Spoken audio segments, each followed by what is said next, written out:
And good morning. We're live on YouTube and Twix. We want to bring in our Facebook group, Atlanta Falcons on SI. About 26,000 strong or so. Once we get that going, we'll get going on the Falcons podcast on a hot summer, July in the South. Welcome, everybody. This is the Falcons podcast. It is Monday. We are in the last stretches of the dog days of summer, even though summer just started. It's almost a 12-month-a-year sport in football. We're about 2 weeks away from training camp, so we're going to get into some training camp here. Looks like the rain has left us alone for a while. Hopefully it won't, it will rain again before Thanksgiving, we hope.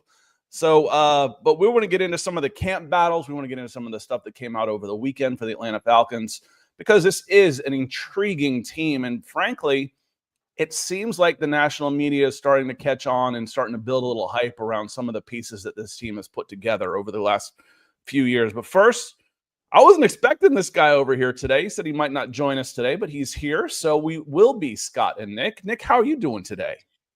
Pretty good. Took the little guy on the hardest hike that I've done with him yet. So he's pretty good out there, other than when I tried to get pictures with him, or we climbed a mountain called Mount Dickerman in the Central Cascades, and it was 8.2 miles, 4,000 feet elevation. And luckily I did have a buddy to come with, so he carried one of my water bottles and a couple of adult beverages. But we have a beer out here called Rainier that it's if you take a picture and put it up on whatever, and then sometimes I'll send you a free case. So appreciate them. Send me free stuff, Rainier, but it was great.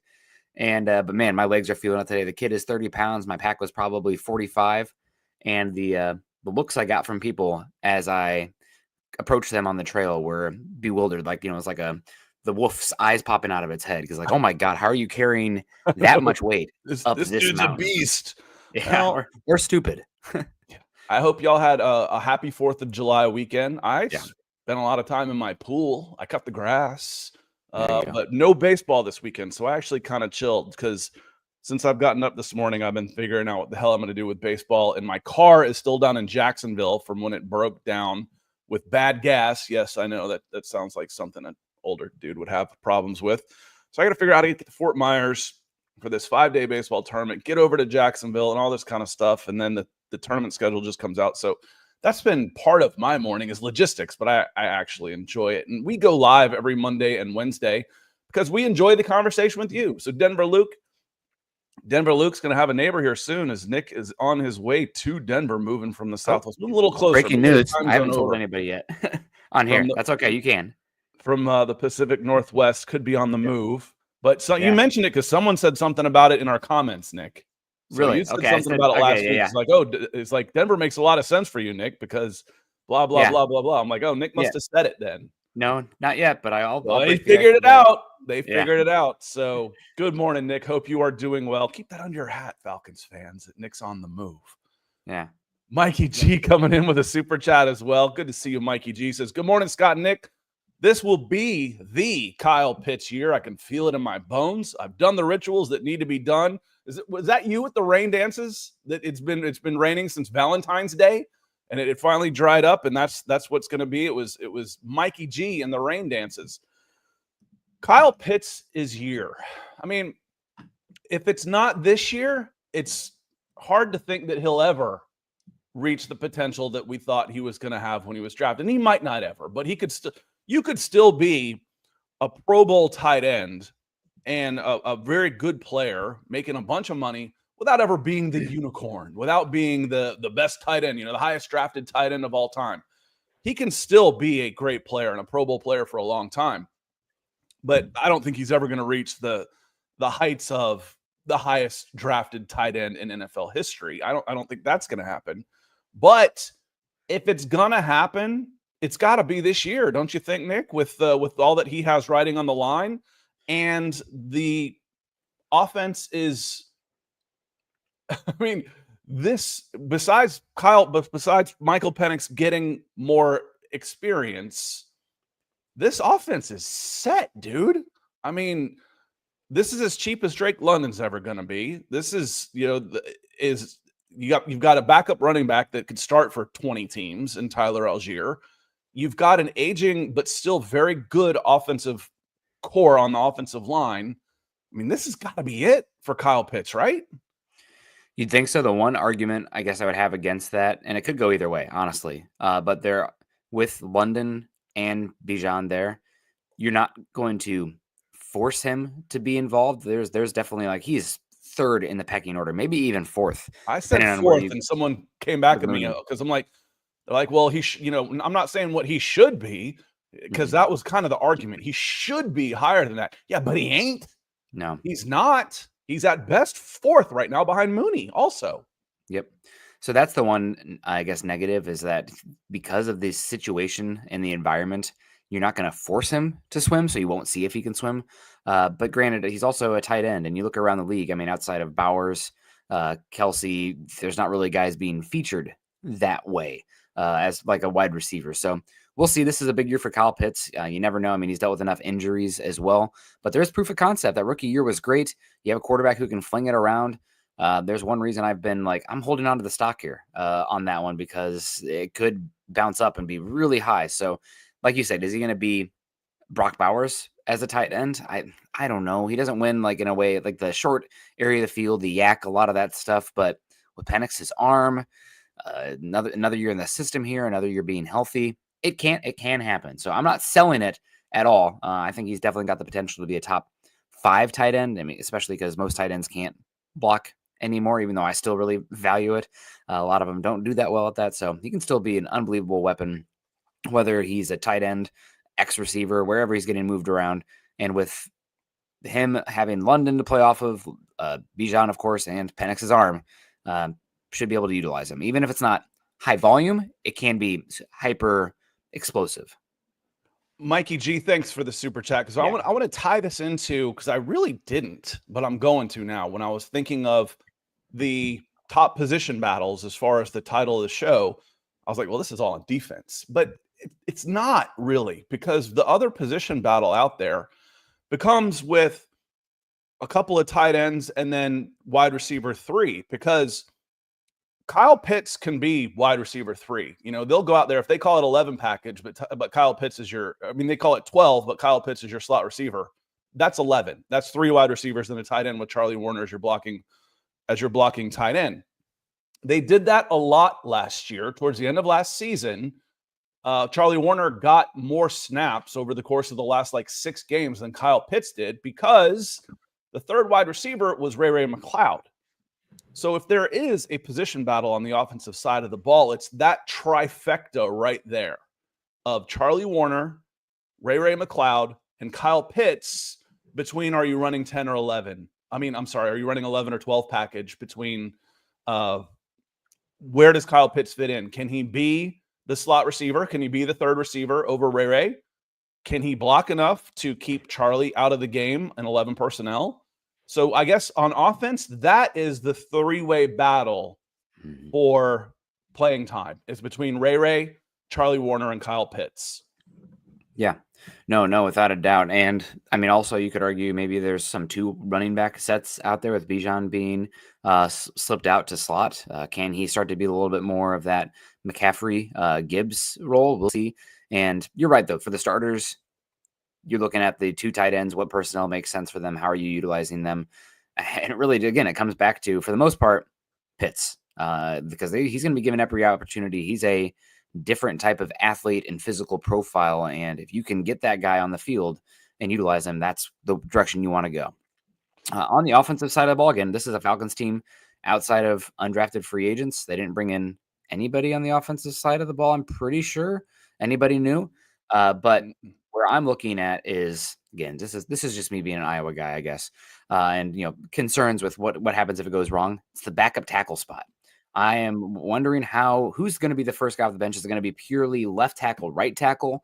But you obviously drafted Jack Nelson in the 7th round last season out of University of Wisconsin. You have Storm Norton, who has been okay out there when you've called upon him. He's been really good when he's filled in for McGarry. Yep. I don't know if that says more about McGarry or Norton in the offense and everything, but the Storm Norton, but you still use that 7th round pick on Jack Nelson, who I believe was a 4-star recruit at Wisconsin. I think Iowa tried to get him and he picked Wisconsin, which both have been pretty good offensive line schools. Can't fault him too much there. And you also have Brandon Parker, who has the still has the build of a freaky offensive tackle, and sometimes offensive tackles take some time.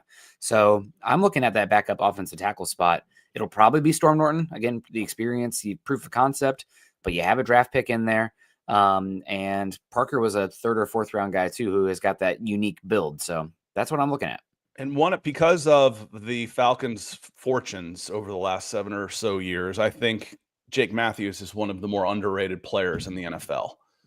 Yes. I was going through just kind of doing a mental check for, when it comes down to personnel, who would you rather have going? And I was kind of going on offense with Falcons versus Broncos.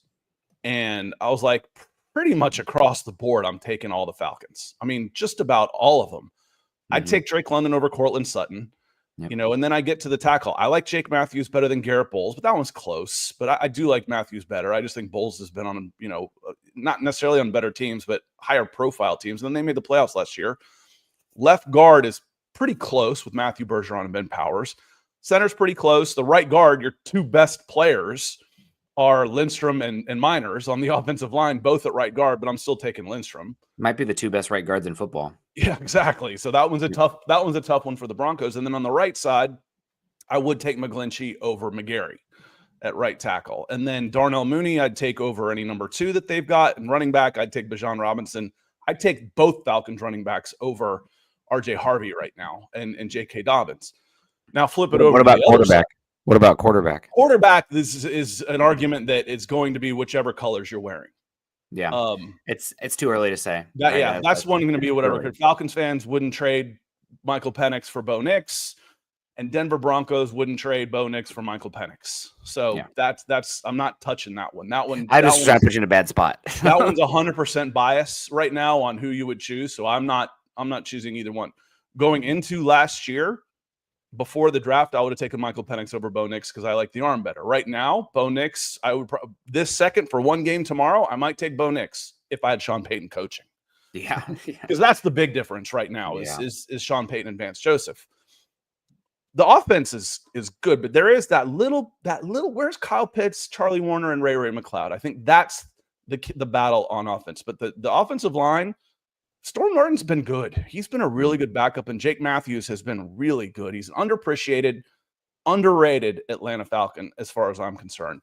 Always appreciated, never underrated. Yeah. The ladies of the birds here is Pamela Johnson coming in with a super sticker. Thank you for the support, Pamela. Especially this time of year, it slows down. I started thinking I need to go over to like Best Buy and see if I can get a sales job or something once we get to July and all my traffic numbers fall off the cliff. And then at the end of July, when we're at camp, I'm like, oh yeah, that's why I do this for a living. Yay. Thank you, training camp. So I'm looking forward to camp, and this certainly helps, keeps the lights on, keeps his forehead nice and shiny. So thank you so much for the support and all of the stuff you do with Falcons content providers. I know you've got a lot of fans out there yourself. So thank you, Pamela. Let's say hello. We've gotten into some super chats and stuff. I want to say hello to some folks that I really haven't gotten a chance to yet.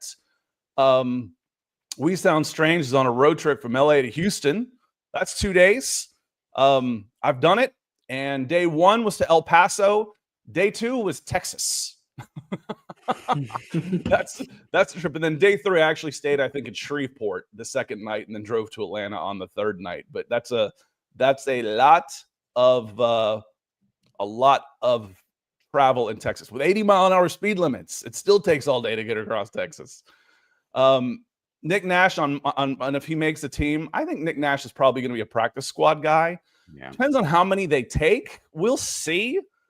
You got to think Drake, Darnell, Ray, Kadero Hodge. There's 4. And then it's open. There's 4. So it's open. Nick Nash could be it, but Casey Washington's out there. So it depends on how many they take. And you got to remember, Kyle Pitts is kind of a wide receiver in that group too, right? Mm-hmm. Let me see. I had this question because I went and looked some stuff up. Feels like it disappeared, though. No, here it is. It's from Evan. Great question, Evan. I went and looked it up. He says, good morning, y'all. Is it a big of a problem, as the media has said, that our whole edge room is sub 250? Well, it depends on how sub 250, but let's just say you're playing in the 240 to 250 range. You know who else is right in that 240 to 250 range? Micah Parsons, TJ Watt, Nick Bonito, Kyle Van Noy is 255. Jonathan Greenard is 259. A couple extra biscuits. I don't know about y'all, but I can fluctuate 5 pounds by day, which is a 10-pound swing, depending on what I ate the previous day or whatnot. So I think it's more of a concern. And for me, and I've said this all along, Nick, is this team is built more for a 4-man front right now. And then use Jalen Walker, use Pierce, use Floyd. Caden Ellis didn't leave in the field. Use Divine Diablo in some combination, depending on down and distance. Mm-hmm. But this team, they don't really have the personnel for just a 3-man front. Now, it's a problem, Evan, if you run a 2-5 defense like they did last year, a 2-man front. They ran 2 defensive tackles and then 2 stand-up edge rushers with the linebackers behind them. So it was what did I call it last year, Nick? It was a 2-4-5 nickel. That's what it was. It was a 2-4-5. Yep. If you run a 2-4-5, it's a big problem if your stand-up edges are only 245 pounds. That ain't going to happen this year, y'all. There's going to be bodies on the line of scrimmage, and all those guys can run. They're all fast. It is going to be a concern, though, as far as again, we said it after the draft happened, like stopping the run. Can you get to third down to do the fun pass rush stuff? Because right now you are pretty light. The edge rushers scream more 3-4, but you have to, in order to get to your 4-2-5, Scott, you got to stop them on first and second down. And with the offensive lines that have been built in the NFC South, specifically with the Panthers offensive line, and good to see you, Michael. Good to always love Michael and Allen as well. The Panthers and the Buccaneers. Those are 2 of the top 10 offensive lines in football. So yeah, I did mention it was either Denver or Charleston. Did I say Denver for sure? I'm not. I did. I knew I was holding it. Intimated that Denver makes a lot more sense for you, but it was in the comments. I saw it. That's why I was like, okay, I didn't quite pick it up. That anyway. No, it's fine. Anyway. I definitely haven't said it on the Broncos show yet, but maybe we'll today. We'll see. Trying to enjoy as much of Washington as I can while I can. Denver is probably the second best place for me, but man, I'll miss Seattle. Chris Walker, good morning. Good to see you. Derek Wade, good morning. Awesome to see you. Ron Rogers, cool guitar pick. He says move Pitts to wide receiver. He gets downfield a lot. It's certainly a possibility. I mean, if you had another really good tight end, I think it'd be more of a conversation. And Warner's good, but yeah, and he's light up X tight end. The movable piece has been good. We'll see. Again, you don't want to put too much on his plate, right? At the same time, he's still developing. He's an enigma, no doubt. You find a place where he'll succeed, but here's what, as AJ says, move him to wide receiver. I've answered that all the time. Up until last year, he did play more in line. The most he's played almost combined in the first 3 years. But his first 3 years, he lined up 75% of the time, either in the slot or out wide. He's been a wide receiver. It's the Kyle Pitts has been this is the year. This is the year. This is the year. Well, if he had a better quarterback, he got Kirk Cousins and he still wasn't doing very well. Oh, well, he was injured. Well, that was now 3 seasons ago. That was 2022. We're moving into 2025. He's not lining up at tight end. Oh, now he is lining up at tight end. There's been excuse after excuse after excuse. And he's, whatever it is, like I said, whether you think it's the Falcons' fault or whether you think it's Pitt's fault, he has fallen down the pecking order. And it's up to him to move back up, because right now he is the 4th option at best. I would say he's almost behind Warner because he played less than Warner. But in a passing situation, it goes Drake, it goes Darnell Mooney, it goes running back, whether it's either Bijan, more than likely Bijan, or Tyler Algier. So, but he is on a 5th-year option. Tight ends have been paid. They've gotten a lot more money.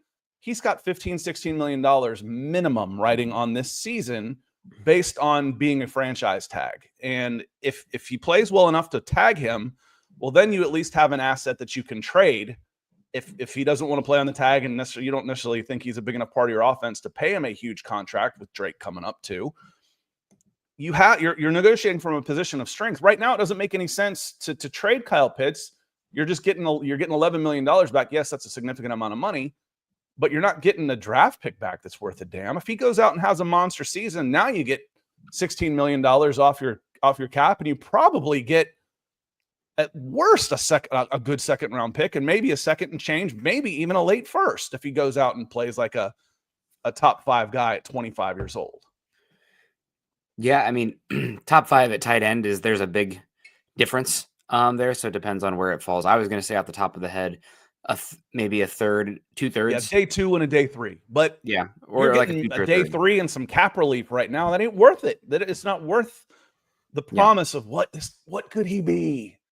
It's still worth one more season and $11 million. No doubt, and he's still so flops, young. You cut him and you say goodbye. Yeah, but I mean, maybe you might even give him a new contract, Scott, instead of giving him the tag. You might. Well, if you do that though, you're in competition with other people. Oh yeah. So I don't think you want him to necessarily hit the open market, and then you've got other priorities. Mm-hmm. So we'll see on that one. Yeah, but man, we're pulling for him for sure, and it'll always sting the opportunity cost on that pick, but the talent's still there. So just. Coach killer, you always say it could be, but he's that rookie season. I'm going to be so the much one promise that untaps all this potential. Yep. But talking about Nick Chubb and Todd Gurley playing in the same backfield, it was Carnell Williams and Ronnie Brown before that. Yes. In 2004, they basically that was kind of really the start of a 2-back system. Was Auburn 2004 and that undefeated team. With Ronnie and Carnell, who both ended up being top 10 draft picks then. What about when was White and Bush? That was right in that same span. I can't tell which one was first. Yeah. But Lindale was definitely that was right in that same span with Carnell and Ronnie. Yeah, not 2 top 5 picks. No, Lindale was good. But yes, he was. Yeah, but the thing that made Carnell and Ronnie different was they stuck around. Mm-hmm. Those guys, it's been around where both those guys were draft eligible and both of them came back. That didn't really happen up until that point. Reggie was gone after 3 years. Carnell stayed all 4. Ronnie was there for I think 5, because he redshirted, I think so, but it might have been 4 also. But can you use both guys in the backfield? Yeah, you can. I expect to see both guys in the backfield. So it could absolutely happen for sure. So I know you made this comparison before, Scott, but it's kind of with this play style and everything, but it's kind of a Michael Turner, LaDainian Tomlinson situation in Atlanta. Now, right. I'm not saying that Bijan is LaDainian Tomlinson air level yet. He's one of the best running backs in the past of all time. I mean, of all time. He's one of the best. For your generation, he is the LT. For mine, I cringe at that, but LaDainian Tomlinson is one of the best running backs of all time. I'm trying to think in my lifetime, the only person who I would for sure put above him is AP, because I think he was just more singularly dominant. I could go Derrick Henry too.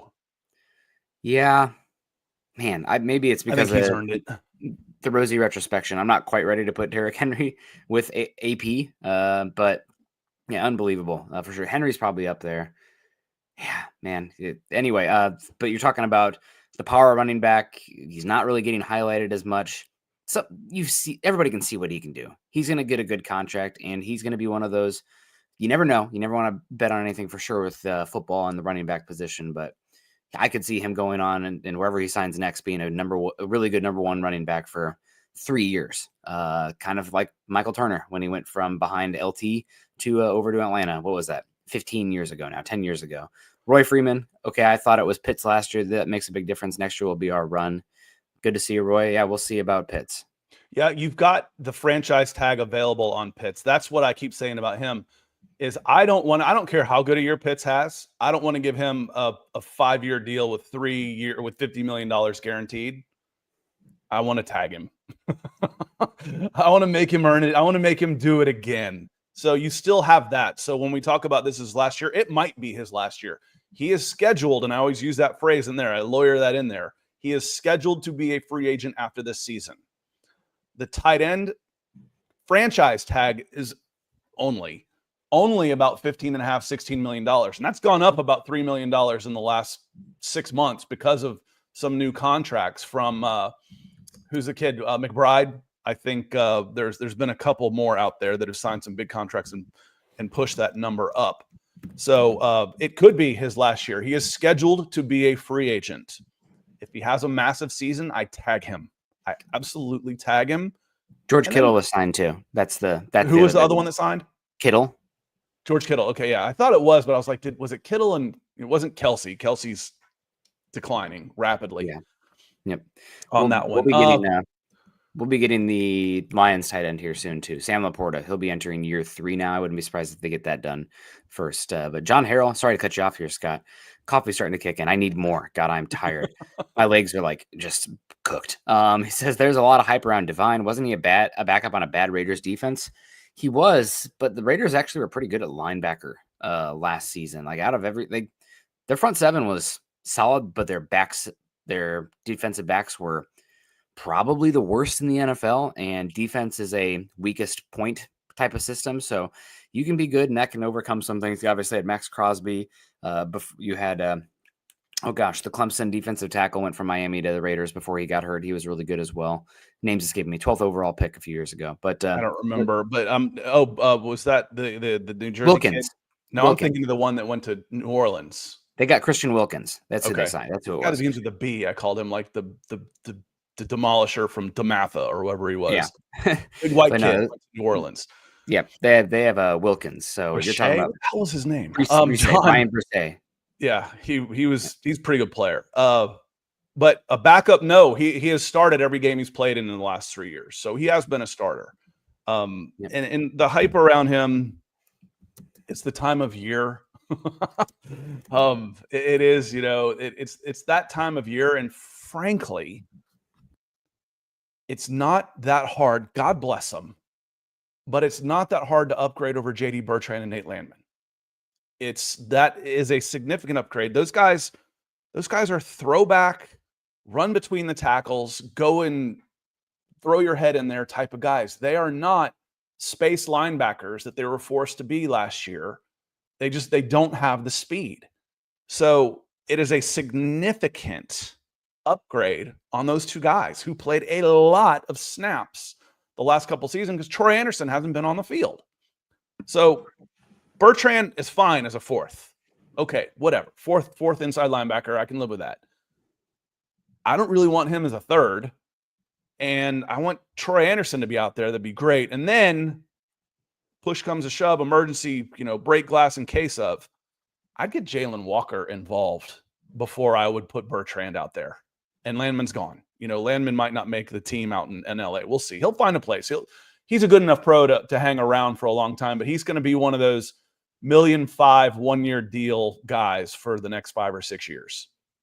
Unless he, has just a monster season like, Alex Singleton did out in Denver and got a nice contract. But linebackers last year exploded. It was 2 years ago was the interior offensive line. Last year it was, oh my gosh, every single one of these guys is getting hit. There was going to be like 5 or 6 hit the open market, and only 2 of them did, and they got paid pretty darn well. So we'll see. I don't know if it's teams having money to spend, where the good players at like edge and wide receiver aren't really hitting the market, so teams have to spend somewhere. But yeah, it's interesting to see, no doubt. And I think I'm excited for Divine. Still hoping that Troy Anderson becomes the guy, but you have options. Yep. There, insurance. It's a camp battle we hope to see because now it's Ellis and Diablo. Yeah. Not Anderson. And Anderson has to force his way into that competition. So for a camp battle, I'd love to see, but I'm not necessarily counting on, is inside linebacker. Is that second one. Right now it's Divine. They're talking about maybe making him one of the captains, for goodness sakes. Not a captain, but the green dot. I always think of the green dot as a captain because he's calling all the plays. But Diablo and Anderson should be a good camp battle. And otherwise, I got a linebacker as my defensive coordinator. I'll find ways to use those guys in different packages. So I'm not necessarily having to throw Jalen Walker out there. Wouldn't it be nice to have a healthy Troy Anderson next to Diablo, and then I can use Caden Ellis wherever the hell I want to? That's the idea when you signed him. That was what you were going for when you signed him. So that is another intriguing camp battle. And got to get Anderson healthy on that one.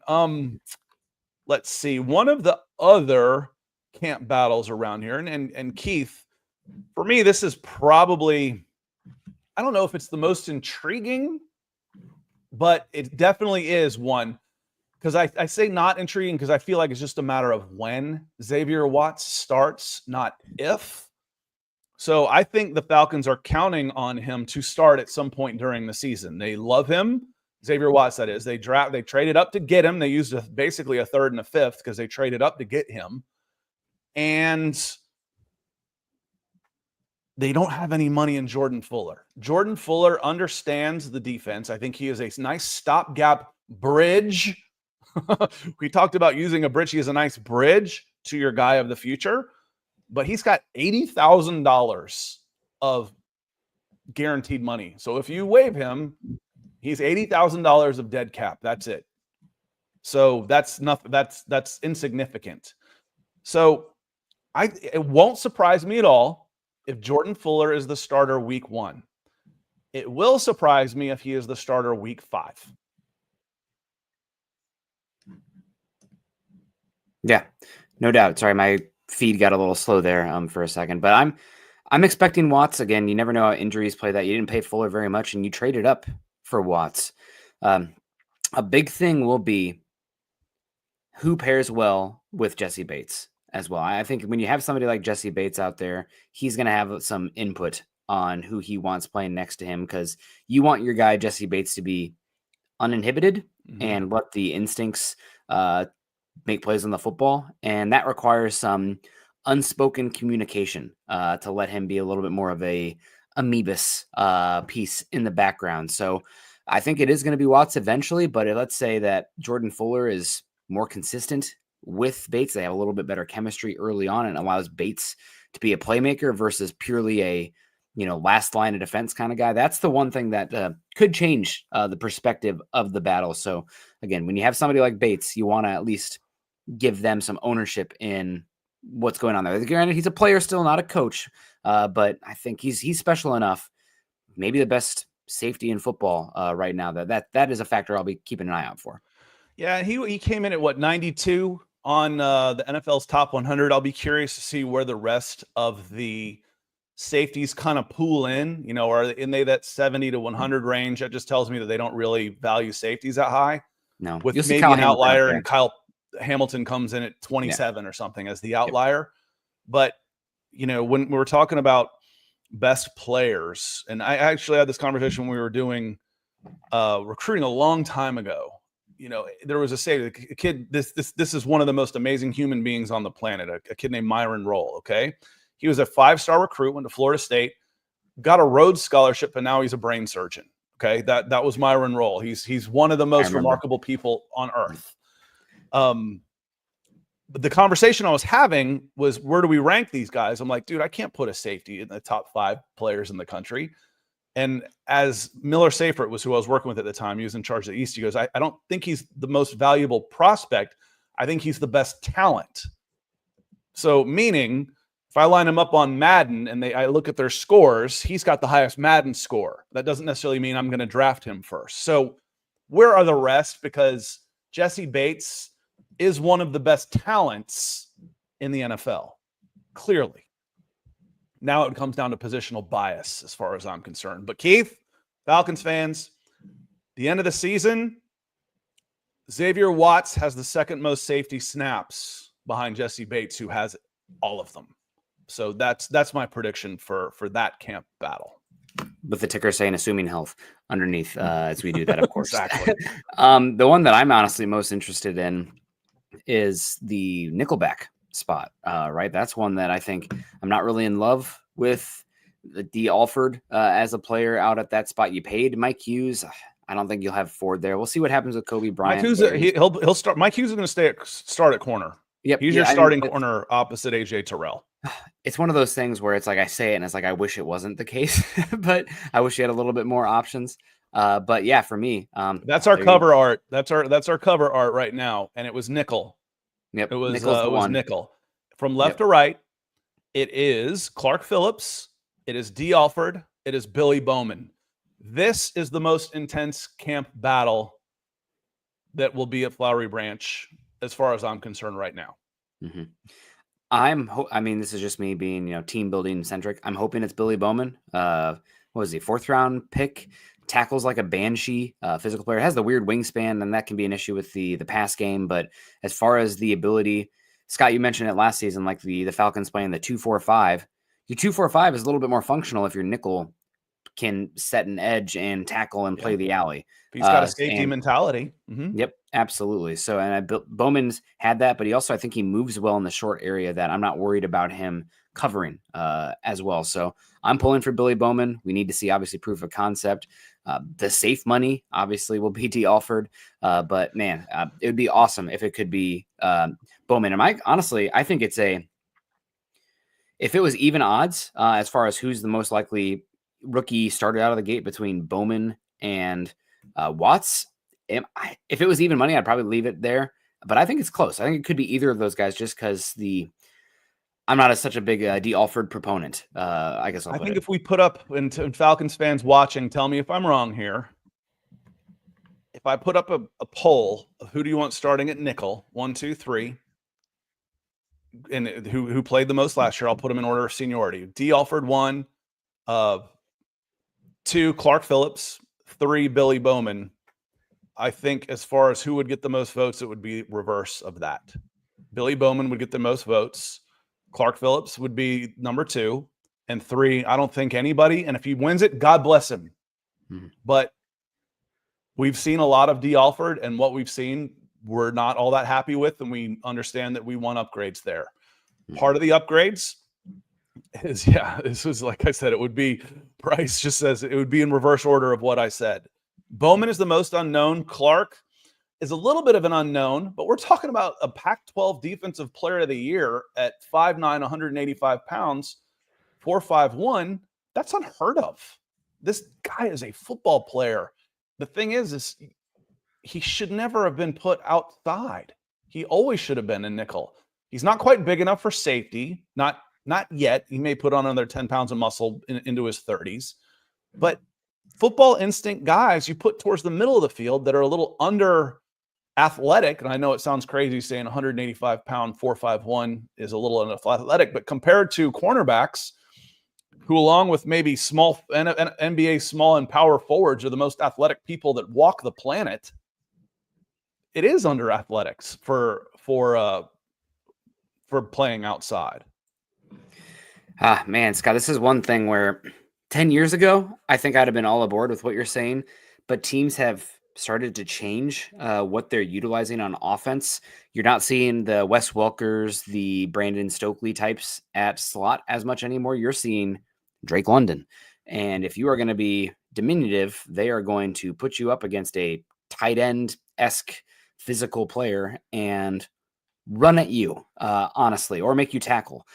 So that's something where he's almost, that's one reason he fell to the 4th round. He's got the ball skills, but it might even be easier now to protect somebody like that on the boundary as compared to the slot, where no matter what, if you are playing the slot now, you are going to have to contribute in the run game. Yep. And there are guys who can handle that load, but it's a tough task. In early downs, I think that's where Billy Bowman makes so much sense. Yeah, if you're running a base 4-2-5 and Bowman is your nickel, he is in essence a light linebacker. He's a 205-pound linebacker out there who can cover. And I'm not necessarily worried about him chasing Jamar Chase all over if they put him in the slot. If we put him in the slot, you need to look over your shoulder and say, hey, Jesse, I need some help. So there's always different ways it's always a matchup game. And I think the Falcons being light up front, Bowman makes more sense on early downs if you're running a base nickel, which is a fairly common right now, to have a 4-man front, Billy Bowman out there.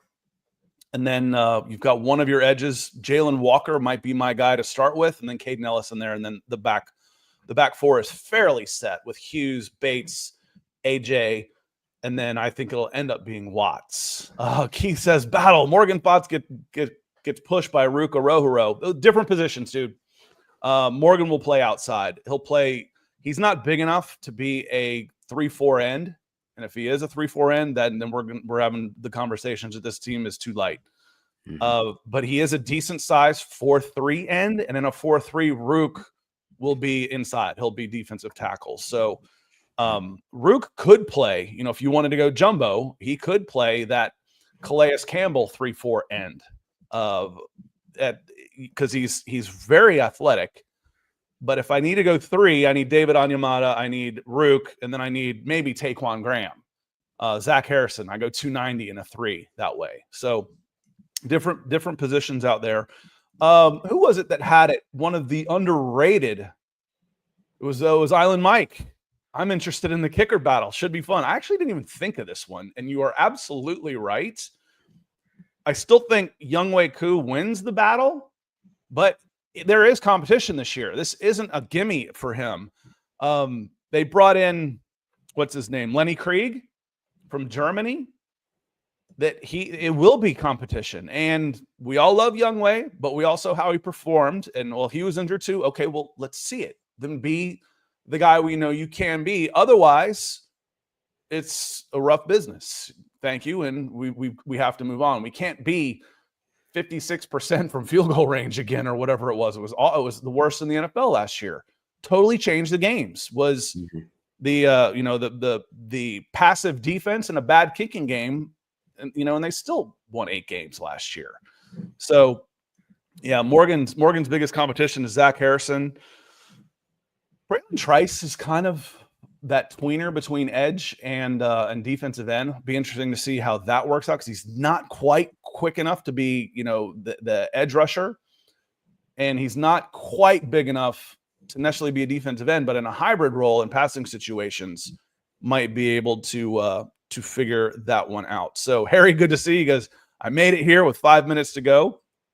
But yeah, the most intriguing camp battles for me, just on offense side of the ball, where does Pitts fit in with Ray and Charlie Warner? How are those? Because all 3 of those guys aren't going to be on the field. And last year, Pitts was the odd man out. Last year, Pitts was the odd man out the last half of the season. He got less snaps than those guys. Troy Anderson pushing Divine Diablo. Caden set. The edge room, I think, is just going to be a pretty good rotation to start, Nick. Yeah, that's one we didn't talk about that I was still hoping, because, right now you would bet on the 2 veterans in Ebiketie, of course, as well as Leonard Floyd. Yep, it's like, is it Carter? Is it Floyd? Is it one of those? They're both went to Georgia. Yeah. But there's certainly opportunity. And that's the heaviest, along with the interior defensive line, the heaviest rotated spot in football. Do I really care who's the starter and who's the backup? I care what the splits are and the snap percentage versus who gets the starter spot. It's not the offensive line or cornerback or quarterback. So it's going to be rotated, but still it will be interesting to see if, one of your first round picks, especially with the Falcons put in there, on the table, moving up for Pierce and giving up a future first to do so, as we talked about a lot last week. You want those guys to be a heavy part of the rotation. So what's the split going to be more so, and how does the camp battle determine that? Yeah, so Ryan Nielsen, going through the last 2 years of the Falcons defense, Ryan Nielsen understood that the Falcons were really, really poor at edge. And he ran a 3-man front with a stand-up edge. So it was basically a 4-man front. But the 4th guy was Bud Dupree. Bud Dupree was a stand-up defensive end, not necessarily an edge rusher at this stage of his career. He was a stand-up defensive end. He knew, listen, I don't have edge rushers. Why would I force them out there? So he made a change to it. Last year, the Falcons' strength is probably, as far as depth goes, is probably across their defensive line. You got Grady, you got Onyemata, you got Taquan, you got Zach Harrison. You drafted 3 defensive tackles. You drafted Rook, Zion Logue, Brandon Dorless. And what does Jimmy Lake do? Plays a 2-man front with 2 stand-up edge rushers. Absolutely asinine. Just asinine. We've got 4 quality edge rushers out there right now, at least on paper. Leonard is a proven. Ebiketie is a solid pro. Has he been a bit of a disappointment? That's arguable. But he is a solid pro. And then you got 2 first-round picks. All 4 of those guys can play and play a lot. And I think Ulbrich will get it done. I think he'll find a way to use those guys. Gonna make or break this season. Maybe not necessarily the Falcons' long-term perspective. Comes back to Penix. But this season, yeah, they got to figure out the pass rush. And even if they end up being the 20th ranked pass rush in football this season, that'll feel eons different compared to what this team has been the last few years. Good to see you. Hope everyone had a good 4th of July weekend as well as we start to wrap up. Good luck getting back to the office or wherever you're going after a 3-day weekend. I'm tired. I'm cooked, but I need to get more coffee here before I get on the show for the Broncos again. But sounds like the little guy just woke up too. I just finished my the coconut roast. That bag's going a little bit faster than I thought it was going. You have a new mug also, Scott. I noticed it last week. Oh yeah. My girls went down to the island of Burke at Universal. And they brought me back in there. And good friend, colleague that I've had forever, his name Dave Burke. I'm like, you need one of these, Dave. But they brought me back the mug. So they loved it. So it's ungodly expensive. But if you are a fan of theme parks, the island of Burke is got 4 thumbs up from my 2 girls who went down there a couple weeks ago. Oh, awesome. And How to Train Your Dragon and Wreck-It Ralph are my 2 favorite of the animated. So I'm a big fan of How to Train Your Dragon, the whole trilogy. One of the best trilogies ever. Love it. Yeah, and you're right. This is more of a Stein, except it doesn't have a topper on it like the old-fashioned Steins. I had one of those old-fashioned ones that had the picture window in the back and the bottom of it. That thing was probably valuable if I wasn't a dumbass drunk and used it to be cool at parties and lost it somewhere.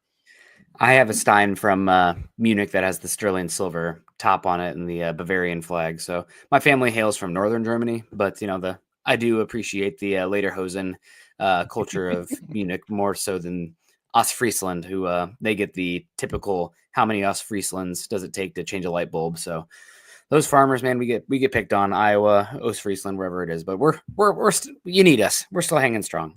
Little programming note. I will not be here. We will not be here Wednesday. I will be in some sort of transit or Monday because I will be coming back from said transit. So we will not be here Wednesday or next Monday. So the next show is next Wednesday, and then we'll be a week away from camp. So that is a little programming note on there. So make sure you're hitting the subscribe if you haven't already, the like on Facebook, so you're getting your notifications when we go live. Because we'll throw in an extra show every once in a while. But for the next 2 shows, I won't be able to go to putting a wrap on the summer travel baseball season. And if y'all no show on Wednesday, Chris, no show on Wednesday, Chris, or next Monday. So our next show is a week from Wednesday is when we'll be back, a week from training camp. But now that we're done with the Falcon stuff here, we're going to say goodbye. I want y'all to know this. If you don't know this already, I mentioned travel baseball. This week we do Fort Myers. It's a big tournament, 100 teams, big. Next week, this is all perfect game, but PBR has the same type of numbers too. Next week is a 15U WWBA Wood Bat World Championships.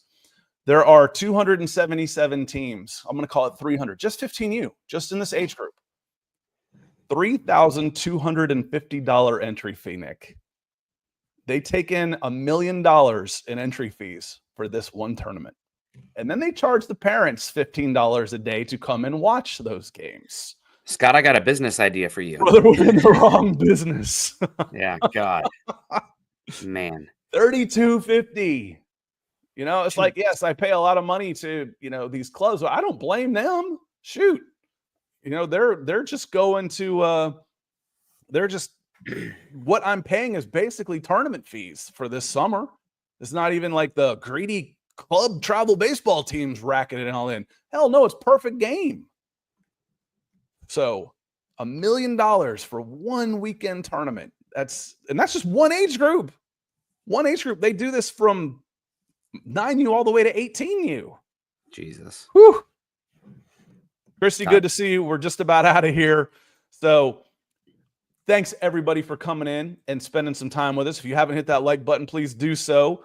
Thank you to Denver Luke for kicking us off, Mikey G with the conversation, and Pamela, as always, with the support.